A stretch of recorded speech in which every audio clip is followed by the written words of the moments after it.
Hello guys, welcome to Vidyapath education. My name is Krishnanand Pandey और मैं आ गया हूँ नई वीडियो लेकर के जिसमें मैं आपसे डिस्कस करूँगा पब्लिक रेवेन्यू के बारे में। ये टॉपिक आपके पब्लिक फाइनेंस से रिलेटेड है, ठीक है। पब्लिक फाइनेंस से रिलेटेड ये टॉपिक है जिसमें मैं आपसे डिस्कस करूँगा पब्लिक रेवेन्यू। आज हम यही जानेंगे कि जो लोक राजस्व होता है, जिसको हम सार्वजनिक राजस्व के नाम से भी जानते हैं, वो होता क्या है, उसके कौन कौन से सोर्सेस होते हैं। आई होप कि ये टॉपिक आपको ईजी लैंग्वेज में काफ़ी डिलीवर कर पाऊँ मैं, और अगर फिर भी अगर आपको कोई क्वेरी होगी तो आप मुझे कमेंट सेक्शन में पूछ लेना। मैं नेक्स्ट वीडियो में कोशिश करूंगा कि आपकी वो क्वेरी सॉल्व कर पाऊँ। तो इस वीडियो में हम बेसिकली ये जानेंगे कि कौन कौन से ऐसे सोर्सेस होते हैं जिससे गवर्नमेंट को इनकम जनरेट होती है या इनकम प्राप्त होती है, ठीक है। यहाँ पर हम एक चीज़ का ध्यान रखेंगे कि ये जो टॉपिक है, अगर आप इसे अच्छी तरीके से पढ़ते हैं तो ये एक लॉन्ग क्वेश्चन की तरीके से आपके पेपर में आने वाले के चांसेस ज़्यादा हैं इसके, इसलिए मैं इस टॉपिक पे एक वीडियो बना रहा हूँ, जो कि बेसिकली आप अगर बीकॉम कर रहे हैं या आप किसी भी कोर्स को ले रखे हैं जिसमें आपका ये टॉपिक है पब्लिक रेवेन्यू या पब्लिक फाइनेंस, तो ये टॉपिक आपके लिए काफ़ी ज़्यादा इंपॉर्टेंट होगा, ठीक है। अब अगर हम बात करें कि ये टॉपिक किस सब्जेक्ट से रिलेटेड है, तो ये सब्जेक्ट है आपका पब्लिक फाइनेंस। किस सब्जेक्ट से है? ये है आपका पब्लिक फाइनेंस से रिलेटेड टॉपिक है, ठीक है। ये सेकंड यूनिट है बीकॉम में। अगर आप थर्ड सेमेस्टर में हैं तो उसमें ये सेकंड यूनिट आपकी मिलेगी आपको, ठीक है। उस सेकंड यूनिट का सबसे इंपॉर्टेंट टॉपिक ये माना जाता है। तो आई होप कि आपको क्लियर हो गया कि ये टॉपिक जो मैं आपको पढ़ाने जा रहा हूँ ये किससे रिलेटेड है और क्यों पढ़ना है, ठीक है। तो चलिए बिना टाइम वेस्ट किए हम वीडियो को शुरू करते हैं। सो गाइज, सबसे पहले मैं आपको बताऊंगा कि मीनिंग क्या होती है पब्लिक फाइनेंस की। पब्लिक फाइनेंस की मीनिंग पब्लिक रेवेन्यू की मीनिंग अगर आपको जानना है तो उससे पहले आपको ये जानना होगा कि ये जो पब्लिक वर्ड है ये यूज़ किसके लिए किया जाता है। जनरली सेंस में अगर हम पब्लिक वर्ड को लिखते हैं तो हम इससे मतलब निकालते हैं लोगों से, यानी कि किसी भी देश के जितने सिटीजन्स हैं हम उनको इससे कंपेयर करने का कोशिश करते हैं, या हम हिंदी में अगर एक शब्द में कहते हैं तो जनता, ठीक है। यहाँ पर पब्लिक का मतलब जनता से ना लेकर के यहाँ पर इसे गवर्नमेंट के तरीके से देखा जाता है। इसे हम गवर्नमेंट का रिप्रेजेंटेटिव वर्ड कह सकते हैं, ठीक है। यहाँ पर इसका मतलब जनता ना होकर के गवर्नमेंट होता है। इस बात का खास ख्याल रखना है आप लोगों को। अब हम आगे बढ़ते हैं कि इसकी मीनिंग होती क्या है। तो गाइज, इसकी मीनिंग समझने के लिए सबसे पहले आपको क्या करना है, यहाँ पर मैंने आपको डेफिनेशंस दे रखी है, ठीक है। इस डेफिनेशन को आप आराम से पढ़ेंगे और समझने की कोशिश करेंगे कि क्या होता है पब्लिक रेवेन्यू का मतलब। यहाँ पर लिखा हुआ है government need to perform political, social and economic duties so as to maximise social and economic welfare. अब इसका मतलब समझो, गवर्नमेंट जो होती है ये प्रॉफिट के लिए काम नहीं करती। आपको पता है कि गवर्नमेंट जो होती है ये प्रॉफिट के लिए काम ना कर करके बल्कि हमारे वेलफेयर के लिए काम करती है। किसके लिए काम करती है? वेलफेयर के लिए काम करती है। यानी कि गवर्नमेंट हमेशा चाहती है कि हमारे जो लोग हैं, उसकी जो जनता है, उसका भला हो सके, ठीक है। उसका सोशल मैक्सिमम जो एडवांटेज है उसका मैक्सिमाइज किया जा सके, यानी कि उसको ज़्यादा से ज़्यादा सुविधाएँ हों, उसकी पढ़ाई को लेकर के, उसकी अगर हम बात करें जॉब को लेकर के, है ना, different type of activities government perform करती है ताकि उसके जो लोग हैं उनको सहूलियत की तरीके से रखा जा सके और उनकी जो लिविंग स्टैंडर्ड है उनको हमेशा इंक्रीज़ किया जा सके, हमेशा आपका लिविंग स्टैंडर्ड बढ़ता रहे। ये गवर्नमेंट का मोटो होता है। तो गवर्नमेंट को इन सारी ड्यूटीज़ को परफॉर्म करने के लिए कुछ सर्टेन रिसोर्सेज की ज़रूरत पड़ती है। जैसे किसी एक इंसान को किसी भी काम को परफॉर्म करने के लिए उसके पास रिसोर्स होना बहुत ज़रूरी है। अब रिसोर्स में क्या क्या आप चीज़ें समझ सकते हो। आप रिसोर्स में पैसे को काउंट कर सकते हो, आप रिसोर्स में अपनी बाइक, स्कूटर, कार, सब चीज़ें। किसी भी काम को करने के लिए जितने भी आप साधन यूज़ करते हो हम बेसिकली उनको रिसोर्स कहते हैं। ठीक इसी तरीके से हम अगर गवर्नमेंट की बात करें तो गवर्नमेंट क्या होता है कि गवर्नमेंट को भी किसी काम को करने के लिए एक ह्यूज अमाउंट की आवश्यकता होती है। अमाउंट क्या हो सकता है?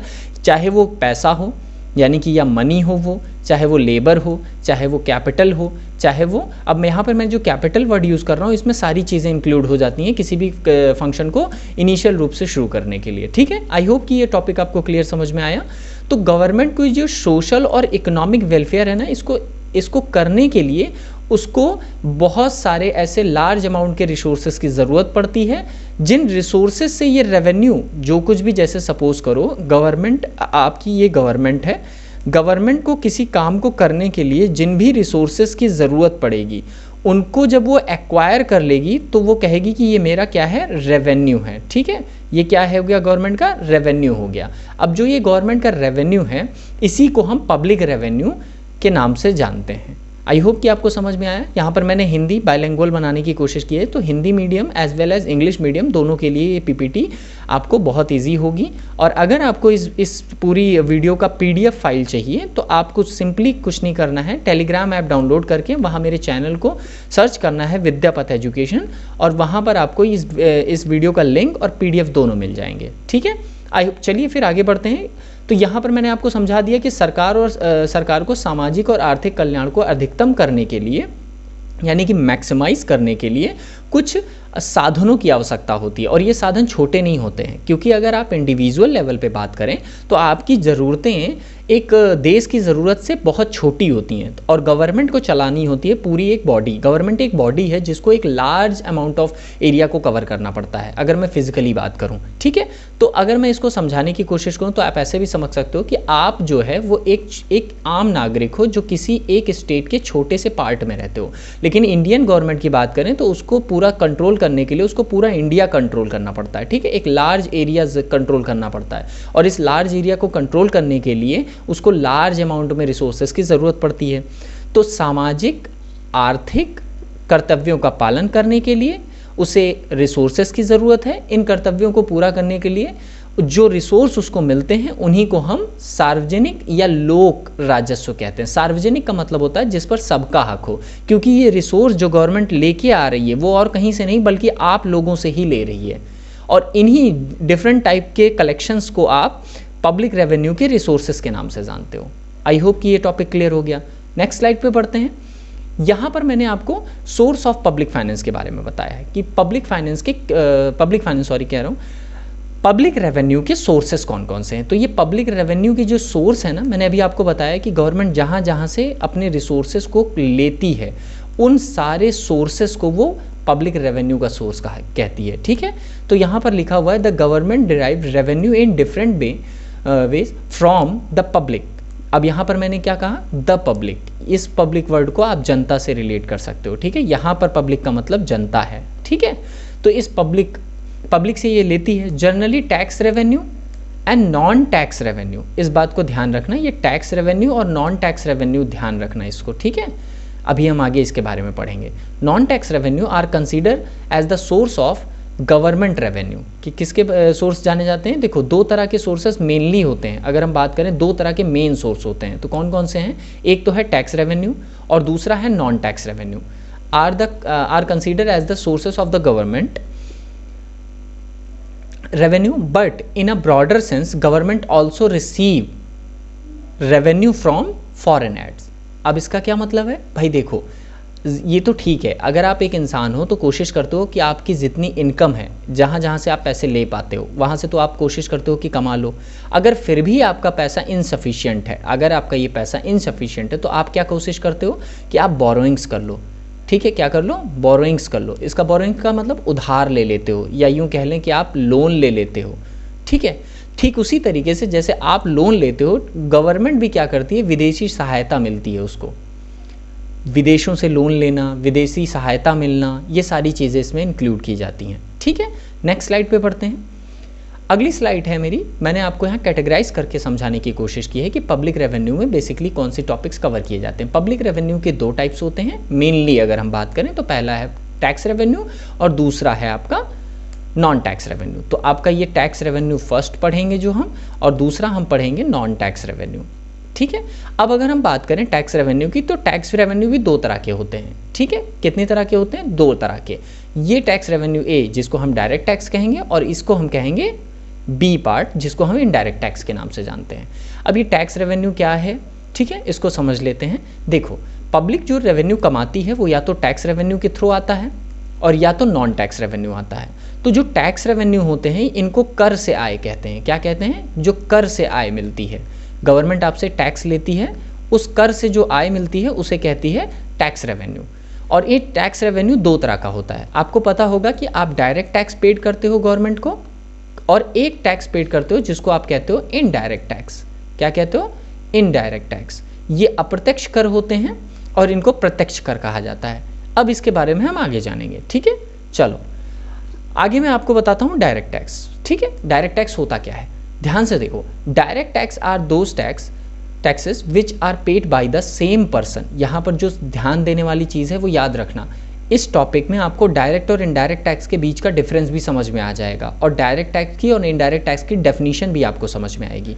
यहाँ पर कहा जा रहा है direct taxes are those taxes which are paid by the same person. Same person, इस बात को ध्यान रखना, ये वर्ड यहाँ पर, ये जो सेम और ये पर्सन लिखा हुआ है, इस बात को ध्यान देना है। इसमें यही है, डायरेक्ट और इनडायरेक्ट टैक्स पढ़ते टाइम इन्हीं सब चीज़ों का ध्यान रखना है।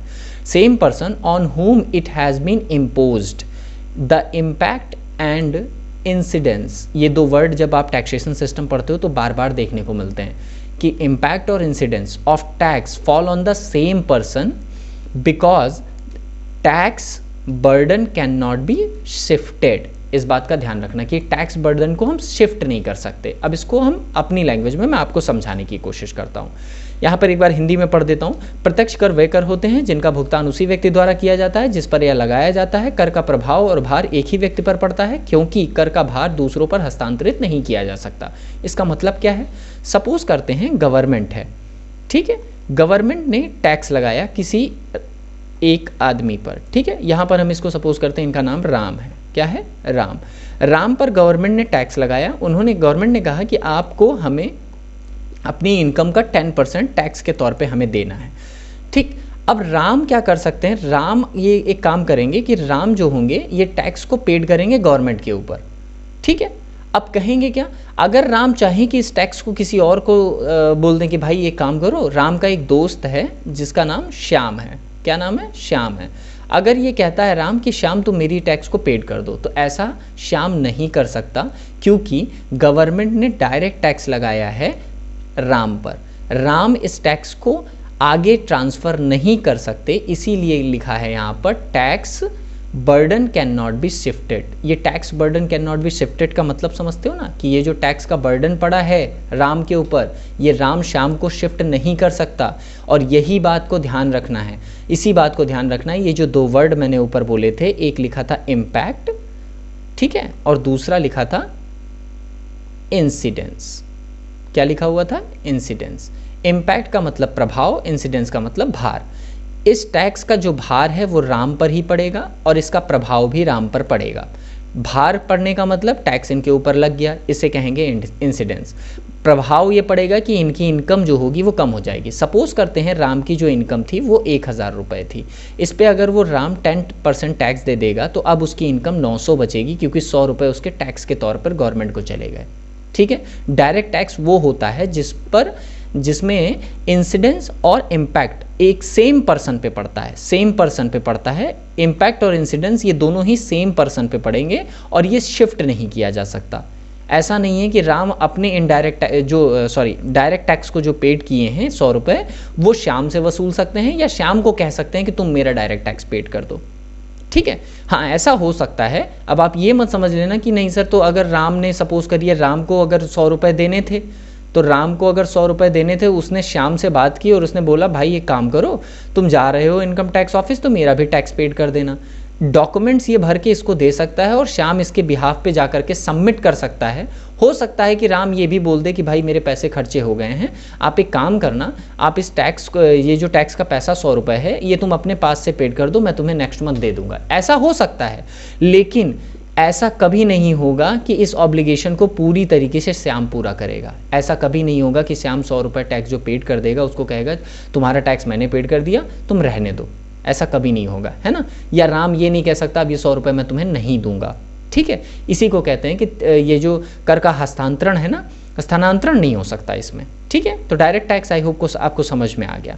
नेक्स्ट स्लाइड पे देखते हैं टाइप्स ऑफ डायरेक्ट टैक्स। कितने तरह के डायरेक्ट टैक्स होते हैं? अक्सर आपसे ये क्वेश्चन पूछा जाता है कि डायरेक्ट टैक्स के टाइप बताओ हमें, कौन कौन से टैक्स डायरेक्ट टैक्सेस में आते हैं। तो यहाँ पर मैंने कुछ टैक्सेस को मेंशन कर रखा है जिसमें आप देख सकते हो। पहला है तो आपका व्यक्तिगत आयकर, जिसको आप इनकम टैक्स के नाम पे जानते हो, जो इनकम पे लगता है, ठीक है। ये टैक्स की स्लैब जो होती है ये हर साल बजट पेश करते समय बदल जाती है, ठीक है। इस समय 5 लाख के नियर अबाउट चलती है, ठीक है।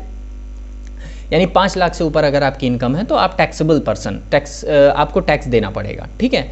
उसके बाद आता है कॉर्पोरेट टैक्स। अब ये कॉर्पोरेट टैक्स होता क्या है? देखो, कॉर्पोरेट को आप निगम समझते हो क्या होता है? जैसे आपने सुना होगा यूपीपीसीएल के बारे में, ठीक है।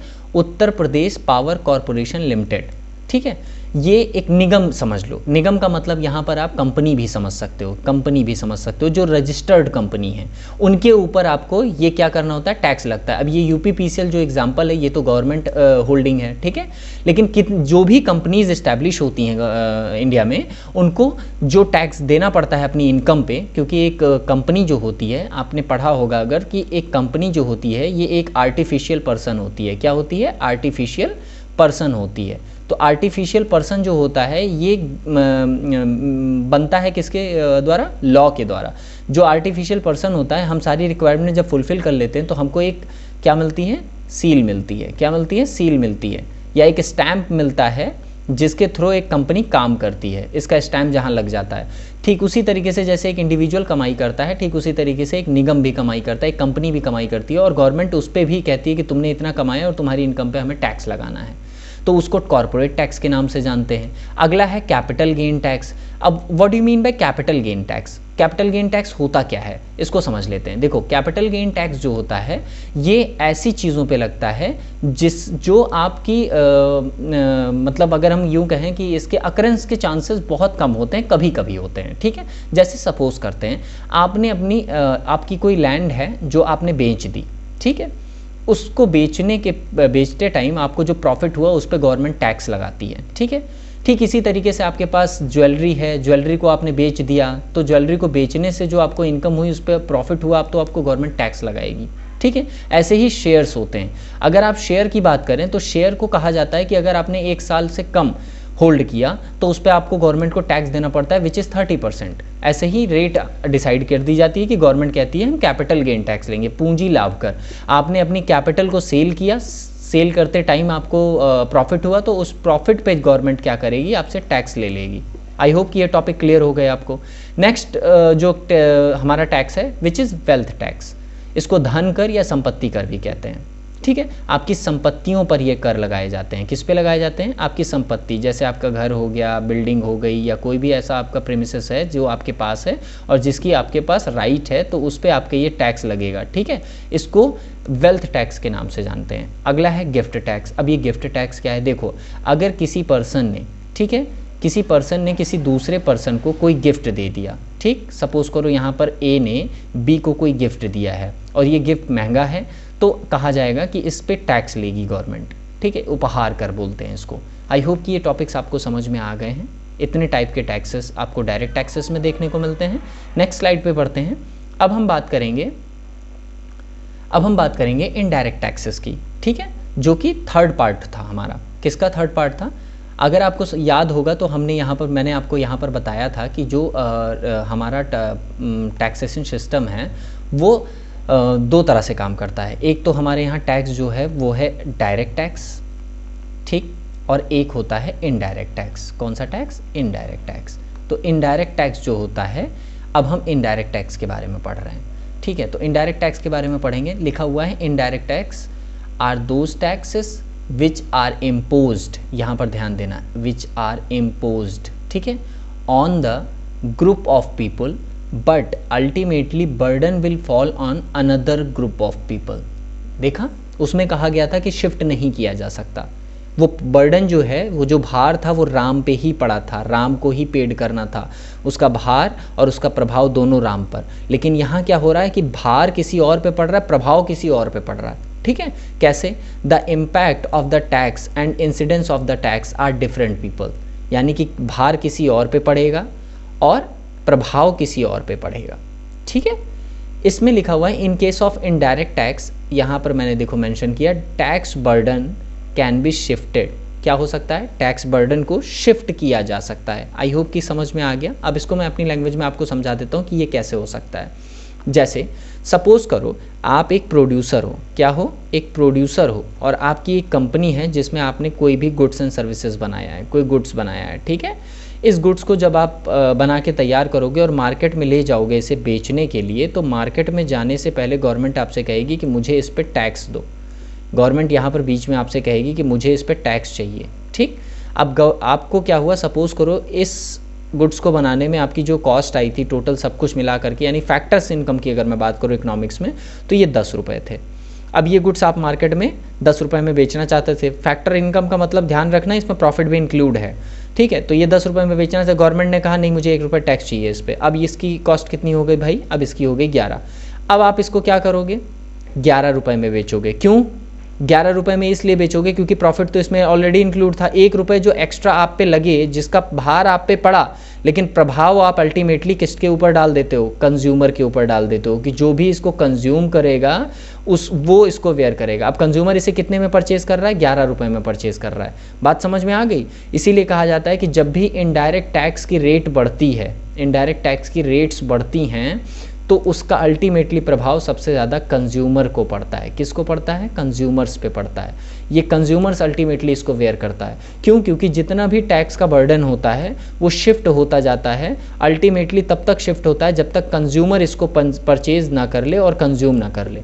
अब भाई जाहिर सी बात है, अगर किसी प्रोड्यूसर के पास टैक्स लगा तो वो माल बेचेगा होलसेलर को, ठीक है। होलसेलर को माल बेचा, होलसेलर ने जो टैक्स पेड किया उसको रिटेलर को दे दिया, रिटेलर ने जो बीच में पैसा कमाया उसको कंज्यूमर को दे दिया। अब कंज्यूमर तो आगे पास नहीं करता, कंज्यूमर तो उस गुड्स एंड सर्विसेज को कंज्यूम कर लेता है। इसलिए अल्टीमेटली जो टैक्स बर्डन पड़ता है इनडायरेक्ट टैक्स के बढ़ने पर, वो कस्टमर्स के ऊपर बढ़ता है। इसीलिए जब भी महंगाई बढ़ती है ना, जो आप लोग कहते हो पेट्रोल के दाम बढ़ गए, ये बढ़ गए, वो बढ़ गए, सबसे ज़्यादा परेशान आप लोग ही होते हो।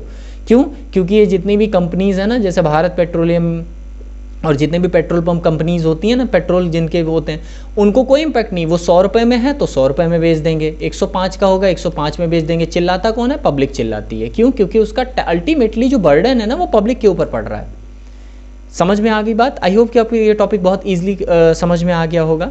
यहाँ पर हिंदी में देखो, अप्रत्यक्ष कर वे कर होते हैं जो एक समूह पर लगाए जाते हैं, लेकिन अंतिम भार का मतलब लास्ट जो इंसिडेंस है वो लोगों के दूसरे समूह पर पड़ेगा। कर का प्रभाव और कर का भार अलग अलग लोगों पर पड़ता है। अप्रत्यक्ष करों के मामलों में कर के भार को हस्तांतरित किया जा सकता है। ये जो भार है ना, जो वेट है, जो इंसिडेंस है, ये कंज्यूमर के ऊपर अल्टीमेटली आता है, ठीक है। इसलिए जब गवर्नमेंट इनडायरेक्ट टैक्स की रेट को इंक्रीज करती है तो आपकी जेब ढीली होने लगती है ना। पहले आप कम खर्चा कर पाते होता था, अब आपका ज़्यादा खर्चा होगा क्योंकि इनडायरेक्ट टैक्सेस बढ़ गए। इनडायरेक्ट टैक्सेस के कुछ हम देखते हैं एग्जांपल क्या है, नेक्स्ट स्लाइड पे पढ़ते हैं। यहाँ पर मैंने आपको इनडायरेक्ट टैक्स के कुछ एग्जांपल दे रखे हैं, जैसे एक्साइज ड्यूटी हो गई। एक्साइज ड्यूटी हो गई उत्पादन शुल्क। मैंने कहा था ना, आप एक प्रोड्यूसर हैं और आपने कुछ प्रोड्यूस किया तो गवर्नमेंट उस पर टैक्स ले लेगी। फिर आता है सीमा शुल्क, custom duties. Custom duties basically अगर हम मान लेते हैं कोई एक स्टेट से आपने दूसरे स्टेट पे, या सपोज करते हैं यहाँ पर हम ले लेते हैं यूपी से आपने एमपी को माल बेचा, यानी मध्य प्रदेश को माल बेचा, तो इस स्टेट कस्टम ड्यूटी उसमें ले ली जाती है। तीसरी है आपकी value added tax. Value added tax को ही ख़त्म करके अभी जीएसटी का कॉन्सेप्ट लागू किया गया है, आपको समझ में आ रहा होगा। तो ये जो वैल्यू एडेड टैक्स था ना, जब आप कोई भी सामान परचेज करते थे तो उसकी अगर आप इन्वॉइस लेते थे या स्लिप लेते थे, उसमें वैट लिखा होता था कि 14% वैट लगा हुआ है, ठीक है। ठीक उसी तरीके से अब जीएसटी लगता है। अगला है बिक्री कर, सेल्स टैक्स जिसे कहते हैं। सर्विस, यानी कोई भी सर्विस अगर रेंडर कर रहा है कोई, ठीक है, तो उस पर जो टैक्स लगेगा वो कहा जाएगा कि ये इनडायरेक्ट टैक्स है। इनडायरेक्ट टैक्स कैसे, जैसे सर्विसेज, जितनी भी टाइप की सर्विसेज, जैसे टेलीकॉम कंपनीज पे जो गवर्नमेंट टैक्स लगाती है उसको कहते हैं सर्विस टैक्स। अगला है ऑक्ट्री। ऑक्ट्री बेसिकली ये होता है कि ये चुंगी कर बोला जाता है। चुंगी कर क्या होता है, एक डिस्ट्रिक्ट लेवल पे भी देखने को मिलता है कि डिस्ट्रिक्ट लेवल से जब सामान एक डिस्ट्रिक्ट से दूसरे डिस्ट्रिक्ट पे जाता है तो वहाँ पे भी आपको ये देखने को मिलता है, ठीक है। आई होप कि ये सारी चीज़ें आपको समझ में आ गई। नेक्स्ट स्लाइड पे पढ़ते हैं, देखते हैं क्या है। अगली स्लाइड है नॉन टैक्स रेवेन्यू। मैंने कहा था ना कि जो पब्लिक रेवेन्यू है वो आपको जनरेट होता है टैक्स से। टैक्स के अंदर दो taxation, direct tax system, indirect tax से, और दूसरा आता है यहाँ पर नॉन टैक्स रेवेन्यू, यानी गवर्नमेंट के पास कुछ ऐसे भी साधन होते हैं जो टैक्स के रूप में नहीं होते हैं, और उनसे भी गवर्नमेंट क्या करती है, रेवेन्यू जनरेट करती है। क्या करती है, रेवेन्यू जनरेट करती है। अब हम उन सोर्सेस के बारे में पढ़ेंगे यहाँ पर जिनसे गवर्नमेंट रेवेन्यू जनरेट करती है और वो टैक्स में नहीं इंक्लूड किए जाते। तो देखते हैं कि उनमें कौन कौन से आते हैं। उससे पहले हम ये देख लेते हैं कि इसका मतलब क्या है।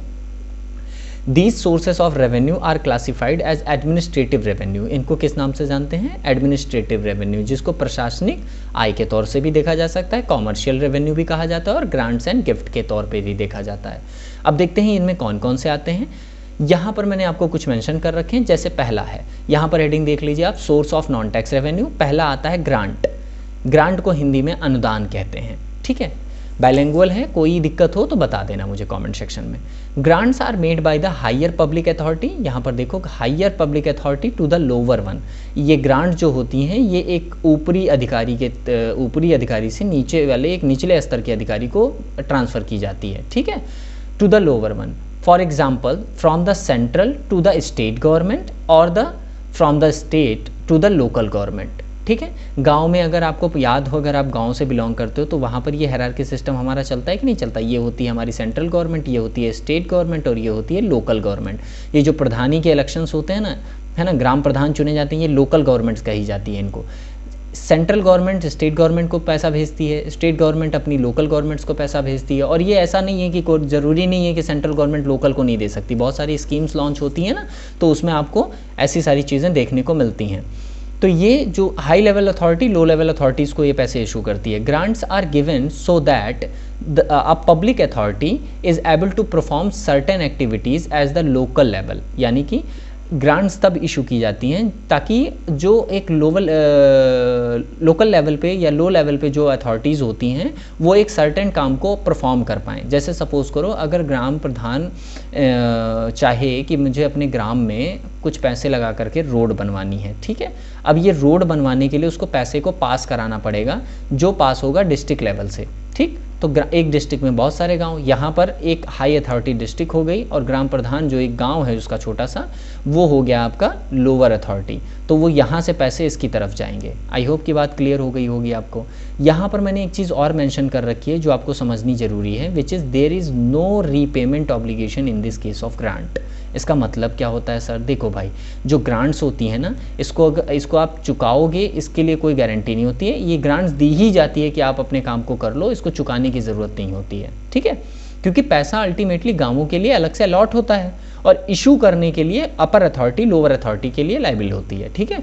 तो इसको रीपेमेंट, यानी कि ऐसा नहीं है कि ग्राम प्रधान ने रोड बनवा दी तो कल को चल के उसको पैसे वापस करने हैं, नहीं, ऐसा कुछ नहीं है, ठीक है। नेक्स्ट देखते हैं कि कौन सा और नॉन टैक्स रेवेन्यू है। दूसरा आता है गिफ्ट। अब आपने कहा कि सर आपने डायरेक्ट टैक्सेस में भी गिफ्ट के बारे में हमें बताया था, ठीक है, और यहाँ पर भी आप बता रहे हो। तो देखो भाई, गिफ्ट यहाँ पर जो है वो अलग तरीके से है।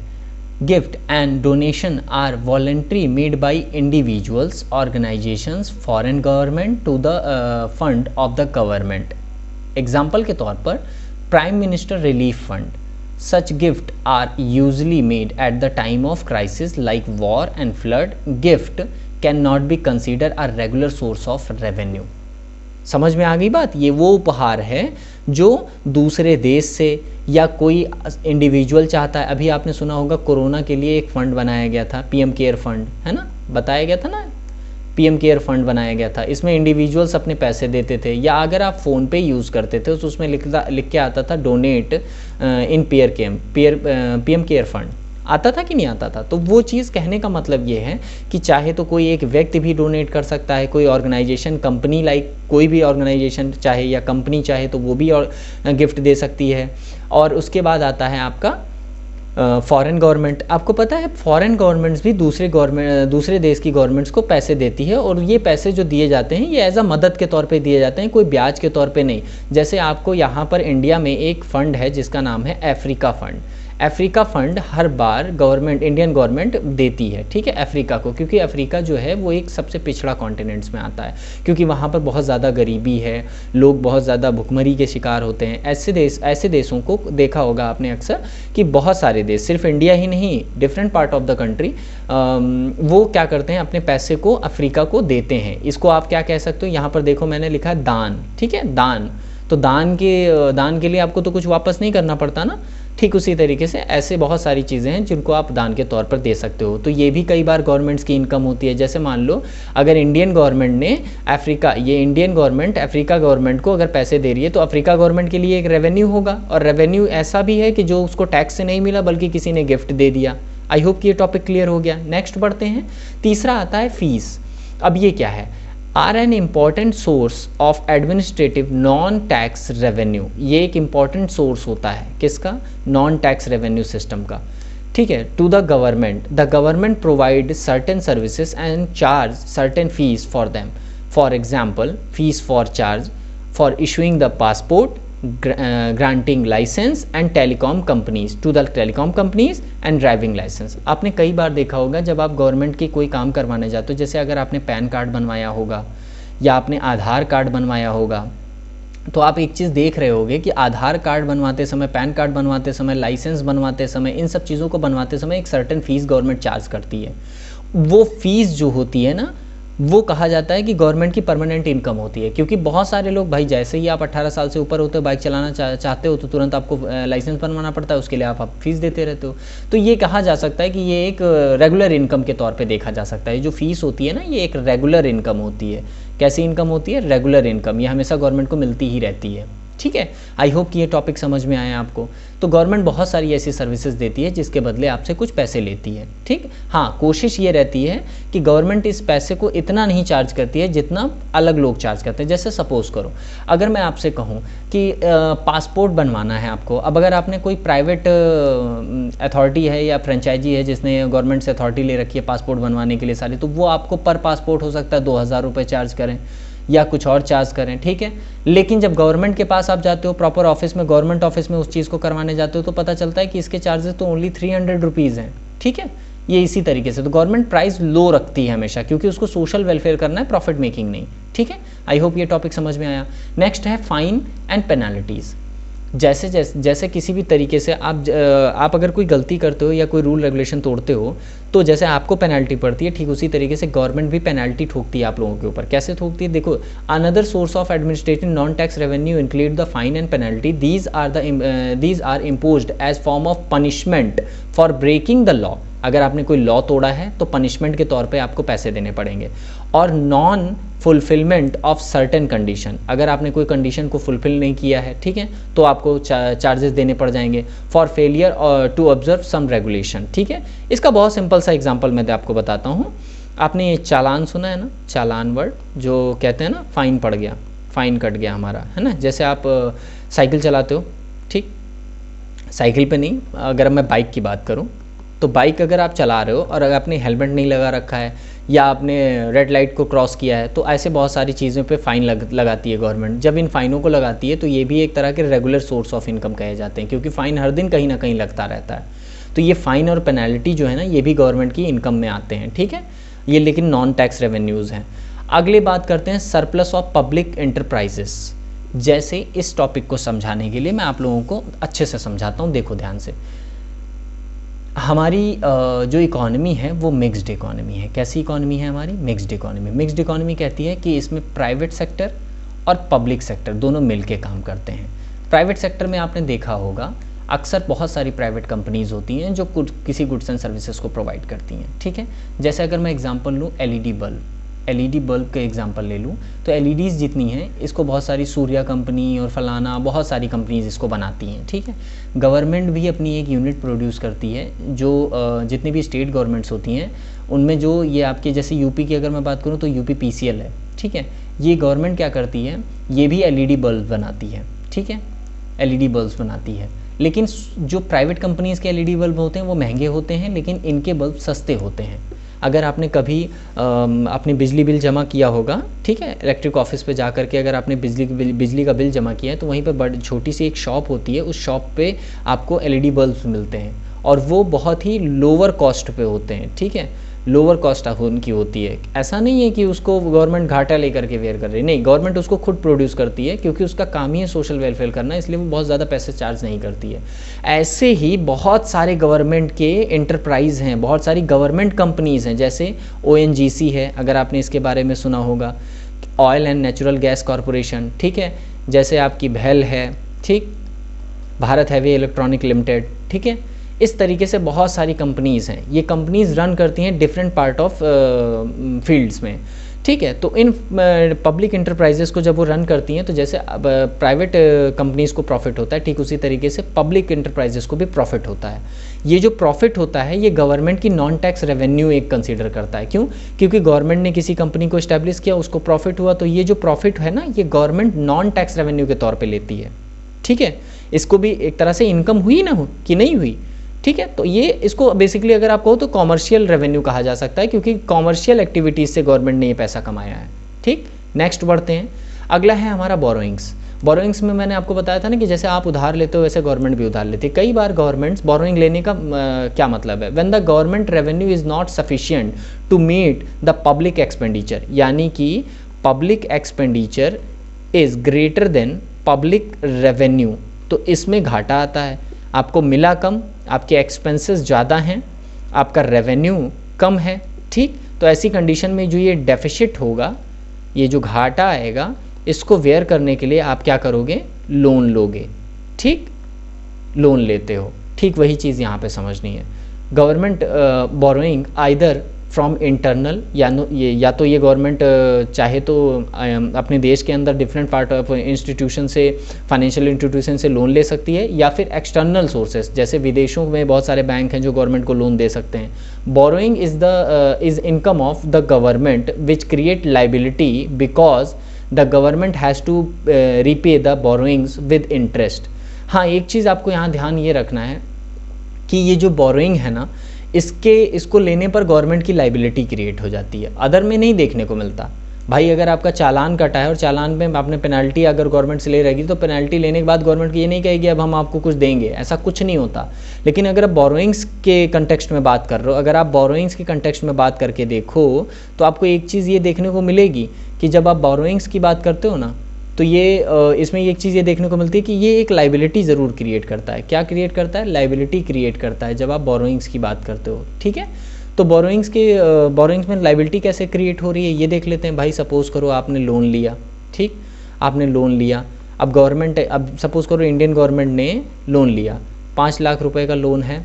अब 5 लाख रुपए का लोन तो आ गया उसका, ठीक, लेकिन इस पर गवर्नमेंट को ऐसा तो है नहीं ये पैसा रख लेगी। इस पैसे के साथ साथ, यानी कि प्रिंसिपल अमाउंट के साथ साथ उसको इंटरेस्ट भी पेड करना पड़ता है। ये लाइबिलिटी क्रिएट कर देता है एक, भले ही पैसा मिल जाता है लेकिन एक लाइबिलिटी क्रिएट हो जाती है।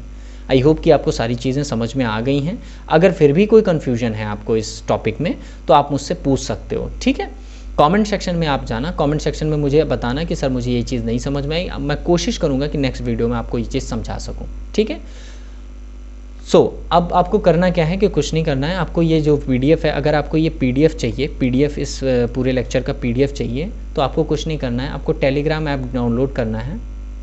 टेलीग्राम ऐप में आपको मैं डिस्क्रिप्शन में इसका लिंक दे रहा हूँ, ठीक है। वहाँ पर आप टैप करो और टेलीग्राम लिंक पे जा करके मेरे चैनल को ज्वाइन कर लो। इस वीडियो का जो PDF फाइल है मैंने टेलीग्राम में आपको दे रखा है, और जितनी भी वीडियोस मैं पोस्ट करता हूँ उनके लिंक जो हैं वो सबसे पहले मैं टेलीग्राम पे डालता हूँ, ठीक है। कई बार आपसे यूट्यूब पे जो आप बेल नोटिफिकेशन आप ऑन करते हो तो आपको लिंक नहीं मिलता है, तो आपको क्या करना है, सिंपली कि टेलीग्राम में जा करके मेरे चैनल को ज्वाइन करना है। वहाँ पर आपको तुरंत पता चल जाएगा कि सर ने कोई वीडियो अपलोड की है, ठीक है।